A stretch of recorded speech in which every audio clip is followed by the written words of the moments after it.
안녕하세요, 닥터왕입니다. 이렇게 무덥고 습한 여름날 좁은 엘리베이터 안이나 지하철을 타게 되면 여러 사람들의 땀 냄새와 향수 냄새가 섞여서 코끝을 간지럽히게 되죠. 이러한 냄새 중에서 유난히 호감을 주는 냄새가 있는 반면에 또 어떤 사람의 냄새는 유난히 역겨운 느낌을 주기도 합니다. 그렇다면 우리 인간에게도 다른 동물들과 마찬가지로 이성에게 호감을 주거나 이성을 유혹할 수 있는 페로몬이라고 하는 물질이 존재하는 걸까요? 페로몬은 호르몬과 유사하죠. 호르몬은 몸속에서 생성되어서 피 속으로 분비되는 생학 물질인데 반해 페로몬은 몸 바깥으로 배출되는 생학 물질이라고 볼 수 있습니다. 동물의 소변 속에는 많은 양의 페로몬들이 포함되어 있는데요. 강아지를 데리고 산책을 나가보면 여기저기에 소변을 뿌리거나 마킹을 하는 것을 볼 수 있습니다. 이러한 행동을 통해서 강아지들은 자신의 경쟁자나 짝에게 자기 자신이 다녀갔다는 사실을 알리게 되죠. 수많은 연구를 통해서 우리는 페로몬이 동물의 성행동이나 짝짓기에 막대한 영향을 끼친다는 사실을 알고 있습니다. 예를 들어서 배란기에 있는 암컷 원숭이의 소변 냄새를 수컷에게 맡게 하면 저절로 발기가 이루어지고 수컷 원숭이의 혈중 테스토스테론 수치가 상승하는 것을 확인할 수 있습니다. 페로몬이 작용을 나타내려면 냄새를 통한 후각 자극이 중요합니다.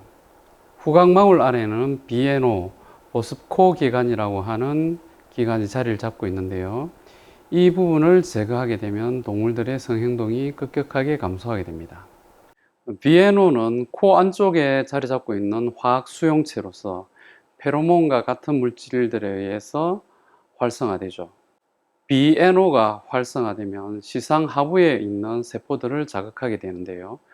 여러분들 잘 아시다시피 시상 하부는 성행동에 있어서 중요한 역할을 하는 영역이라고 볼 수 있습니다.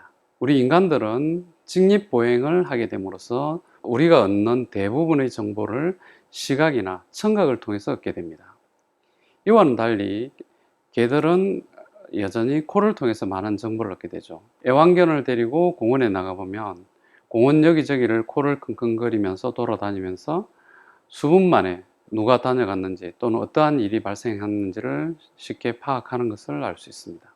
하지만 2000년대 초반 와이어트 등의 연구를 통해서 우리 인간에게도 페로몬이 존재하고 이러한 페로몬이 우리 인간의 성행동에 막대한 영향을 끼친다는 사실이 명확하게 밝혀지고 있습니다.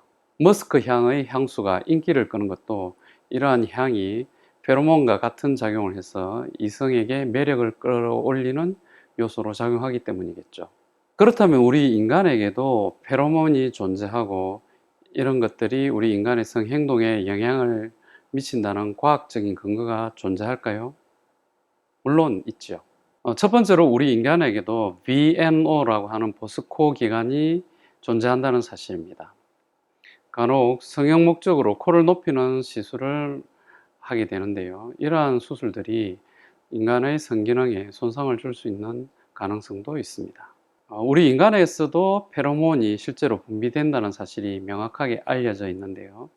바로 안드로스테놀이라는 물질을 인간의 겨드랑이 땀에서 추출할 수 있습니다.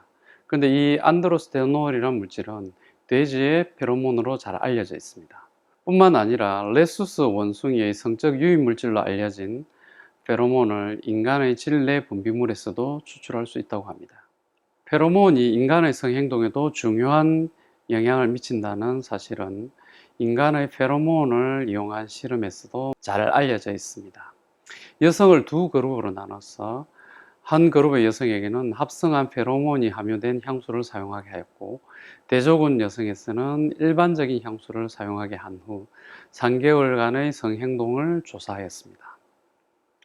두 그룹 모두에서 자위의 빈도는 유사하게 나타났지만 합성한 페로몬이 함유된 향수를 사용한 여성들에게서는 성관계의 빈도나 데이트, 키스, 애무와 같은 성행동이 전반적으로 훨씬 더 증가된 것으로 나타났습니다.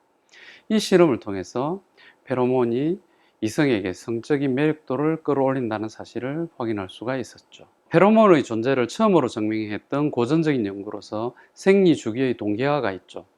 생리주기가 서로 다른 여성들을 같은 공간 내에서 오랫동안 생활하게 하면 점점 생리 주기가 일치해서 동기화되는 것을 확인할 수 있는데 바로 페로몬의 존재 때문이죠. 또 다른 실험에서는 배란기 여성이 입었던 티셔츠와 배란기가 아닌 여성의 티셔츠를 각각 남성에게 냄새를 맡게 하면 배란기 여성이 입었던 티셔츠 냄새를 맡은 남성에게서 남성 호르몬인 테스토스테론의 수치가 급격하게 상승했다고 합니다.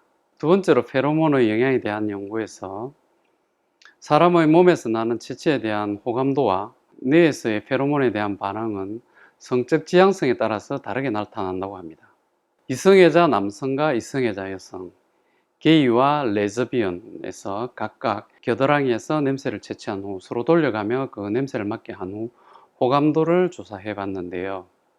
이성애자 남성의 겨드랑이에서 채취한 냄새에서는 게이 남성에게서 가장 낮은 호감도의 점수를 얻었고, 또 반대로 게이 남성의 겨드랑이에서 채취한 냄새에서는 이성애자 남성에게서 가장 낮은 호감도를 얻었다고 합니다. 이러한 연구를 통해서 우리 인간은 사람의 냄새 지문을 통해서 그 상대방에 대한 호감도와 잠재적인 파트너를 결정하는 데 영향을 받을 수 있다는 사실을 알 수 있습니다. 이러한 페로몬들은 우리들이 비록 그 냄새를 인지하지 못하더라도 영향을 받을 수 있습니다. 즉, 우리 인간들은 그 페로몬의 존재를 인지하지 못한 상태에서 서로 영향을 주고받을 수 있다는 것입니다. 따라서 페로몬의 존재를 인정하고 보면 지나치게 청결함을 요구하는 우리 사회가 이성을 유혹할 수 있는 기회를 스스로 차단하고 있는지도 모르겠습니다. 정상적인 여성의 질 분비물도 어쩌면 이성을 유혹할 수 있는 페로몬을 함유하고 있을 것인데, 여성 청결자의 잦은 사용이라든지 데오도란트와 같은 제품들을 사용함으로써 어쩌면 우리는 이성을 유혹할 수 있는 기회를 스스로 차단하고 있는 것은 아닐까요? 나폴레옹이 전쟁터에서 승전한 이후 그의 애인인 조세핀에게 달려가며 급하게 전보를 쳤다고 합니다. 제발 씻지 말고 기다려 주시오. 이 말의 의미는 무엇일까요? 왜 나폴레옹은 씻지 않은 조세핀을 더 좋아했던 것일까요? 오늘 제 얘기가 우리 인간의 성행동을 이해하는 데 여러분에게 많은 도움이 되었으면 좋겠습니다. 감사합니다.